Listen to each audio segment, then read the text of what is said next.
بئس مثل القوم الذین کذبوا بآیات اللہ، بری ہے مثال اس قوم کی جس نے اللہ کی آیات کو جھٹلایا۔ یہ جھٹلانا کون سا ہے؟ دیکھیے، جھٹلانا کسی شے کا دو طریقے سے ہوتا ہے، قولاً یا حالاً۔ آپ کہتے ہیں تورات اللہ کی کتاب نہیں ہے، یا آپ کہتے ہیں خدا نے خواستہ قرآن اللہ کی کتاب نہیں ہے، یہ بھی تکذیب ہوئی قرآن کی، جھٹلانا ہو گیا، اور یہ ظاہری طور پر علی الاعلان جھٹلانا ہوا۔ ایک ہے عملی طور پر حال کے انداز میں جھٹلانا۔ کیا مانی؟ ہاں قرآن اللہ کا کلام تو ہے، لیکن کیا کروں، سود کے بغیر تو گزارا نہیں ہے۔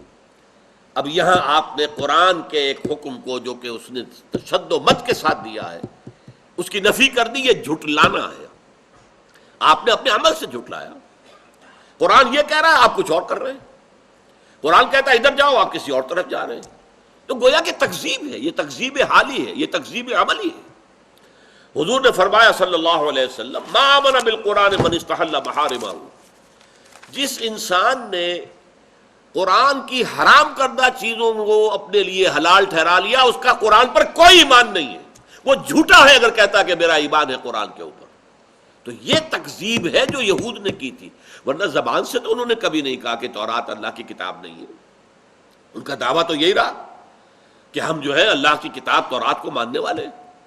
یہی حال آج ہمارا ہے، اپنے عمل سے پوری امت مسلمہ قرآن کو جھٹلا رہی ہے، اس لیے کہ قرآن کا نظام کہیں قائم نہیں، قرآن کے قوانین کہیں نافذ نہیں۔ تو بئس مثل القوم الذین کذبوا بآیات اللہ، اور اس کے بعد فرمایا واللہ لا یہدی القوم الظالمین، اللہ ایسے ظالموں کو ہدایت نہیں دیتا۔